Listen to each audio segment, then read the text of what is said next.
Hervé Bellec, bonjour David Crène. C'est autour de la parution de Joël et Dimanche aux éditions Dialogue que nous nous retrouvons aujourd'hui. Hervé Bellec, vous en êtes l'auteur, David Crène, vous l'avez illustré. Hervé Bellec, Joël et Dimanche réunit 52 chroniques dont le point commun est l'évocation d'un jour singulier de la semaine, le dimanche. On vous suit pendant toute une année, semaine après semaine. Pouvez-vous nous parler du point de départ de ce livre, de ce qui vous a donné envie d'écrire la toute première chronique ? C'est très anecdotique, c'était une catastrophe naturelle qui arrivait jusque chez moi, les inondations, voilà. Et comme ça, sans doute pour me venger des fureurs des flots, et calmer mes nerfs, je ne sais pas. Alors je me suis mis à écrire et publier ça sur un réseau social bien connu sur Internet, voilà. Et j'ai vu que ça branchait, que les gens aiment bien ces petites histoires du quotidien, parce qu'en fait ces petites histoires, c'est l'anecdote qui m'intéresse, mais à partir d'une petite anecdote, on peut élargir le sujet et en faire un sujet universel, quoi. Ouais, c'est ça qui m'intéressait, quoi. Et puis je me suis dit, ben, pourquoi pas, parce que moi je suis un grand lecteur de chroniques. Je me suis dit, pourquoi pas se centraliser, se polariser autour du dimanche. Parce qu'il y a des peintres du dimanche, des bricoleurs du dimanche. Bon, j'ai décidé d'être un écrivain du dimanche. Du métier d'écrivain, on dit parfois qu'il est solitaire. Ici, de manière instantanée, parce que justement vous publiez vos chroniques sur un très célèbre réseau social, vous permettez à vos lecteurs d'interagir immédiatement. Attendez-vous ces réactions? Quel regard portez-vous sur ces commentaires? Pour le dire tout de suite, les commentaires qui me déplaisent, je supprime immédiatement. Hein, c'est l'espace public. Bon, je sais que chacun a droit à la critique, mais ça ne m'intéresse pas. Je n'ai pas envie de polémiquer. Moi, je raconte une histoire, c'est tout, c'est mon histoire. Je n'entre pas dans un sujet de polémique du tout.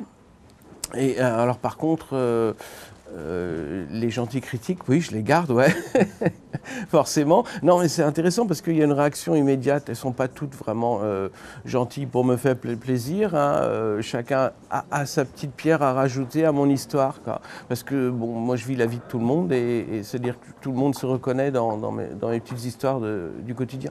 Donc dans ces chroniques, Hervé, vous vous mettez en scène dans des situations familiales, amicales, amoureuses. À travers vos propres histoires, parfois loufoques, parfois sombres, vous permettez à votre lecteur de s'identifier. Aviez-vous conscience de permettre cela, d'offrir ces possibles? Ah, c'est toujours la même question. La part de l'intime dans nos écrits. Hein. Je sais que je joue beaucoup avec ça. Bon, l'important, c'est pas d'être... c'est d'être crédible, voilà. Alors peu importe si c'est vrai ou non, ça ne regarde que moi. L'important, c'est pour un auteur, c'est d'être crédible, ou du moins de le paraître, quoi.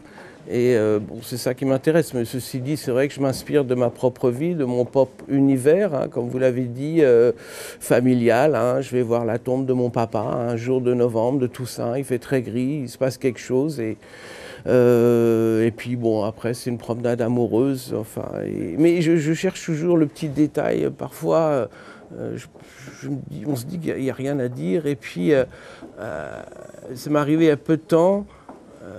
Il se passe un moment dans la vie, j'appelle ça des instants de grâce, et puis je me dis, ça y est, hop, j'ai mon billet, allez, il n'y a plus qu'à monter, allumer l'ordinateur et puis l'écrire. Bon, c'est parfois peut-être un peu plus compliqué que ça. Mais...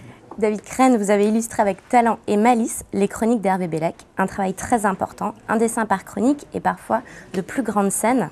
Avant de revenir sur votre travail, justement, pouvez-vous nous dire ce que vous avez ressenti à la lecture du manuscrit d'Hervé? Déjà, un énorme plaisir pour la lecture, et ce qui fait que ça a grandement facilité le fait de réaliser les dessins, quoi. Et donc après, c'est vrai que ça a été une sorte de boulevard, en fait. J'ai pas eu beaucoup de difficultés à illustrer les chroniques. 52 chroniques à illustrer par une pastille en tête de page. Comment s'est organisé votre travail? Hervé vous a-t-il donné des consignes très strictes à suivre? Aucune. J'ai eu une totale liberté. On s'est juste vu une fois. Et c'est tout. Ça s'est très bien passé, mais je savais que ça allait bien se passer parce qu'en lisant déjà, je savais que j'avais une idée de la personne. Et la chance que j'ai eue aussi, c'est que Hervé, il a ce qu'on appelle une gueule, ce qui fait que c'était il était assez facile à dessiner en fait. Ce qui fait que ça m'a beaucoup aidé sur certaines nouvelles, chroniques qui étaient plus dures à illustrer. Alors justement, vous caricaturez Hervé, vous fixez votre regard sur un détail en particulier, vous dessinez même parfois tout un décor. Avez-vous utilisé des techniques différentes et quelles chroniques avez-vous illustrées avec un plaisir particulier? Il y en a plusieurs, il n'y a pas une en particulier qui m'a... Non, il y en a plusieurs dont j'ai aimé illustrer. La technique, tout a été fait à l'ordinateur en fait, sur une tablette graphique, il n'y a pas de papier, je dessine directement maintenant à l'ordinateur.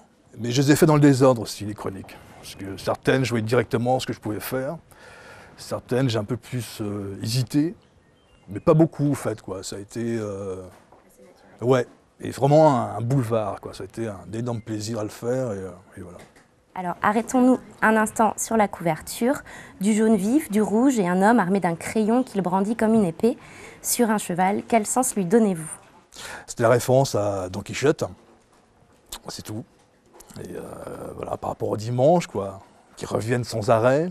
Donc on a beau les haïr, ça reviendra tout le temps. Et puis le côté jaune, la plage jaune, vous voulez qu'elle se voit, qu'elle flash en fait, quoi. Hervé Bellec, quelle fut votre réaction quand vous avez découvert les illustrations de David? Avez-vous été surpris par certains dessins, du regard que David avait porté sur votre chronique que vous n'aviez pas forcément perçu vous-même? Enfin, je repense à la couverture. D'abord, on est dans le Don Quichotte du Dimanche, quoi. Bon, là, c'est un jeu de mots qui me venait à l'esprit, quoi. C'est ça qui est bien parce que moi je cherche le détail de la vie quotidienne et à partir de ce détail je raconte une histoire et David a cherché le détail dans mon histoire aussi et parfois je ne l'ai pas vu tout de suite, quoi. Et puis il a fallu que je relise le texte mais c'est ça qui est bien qu'on écrit, le lecteur il pioche qui veut, quoi, hein. Et ce qu'il a fait David, quoi, il a pioché juste un petit truc, quoi, et puis voilà. Lui aussi, il a trouvé à ce moment-là son dessin, quoi, la lecture. Je pense que c'est comme ça que ça s'est passé, ouais, quoi. Ouais, ouais. Voilà. Voilà, il y a un peu d'opportunité là-dedans, ou de grâce. Voilà, oui, j'aime bien le mot grâce. Ouais.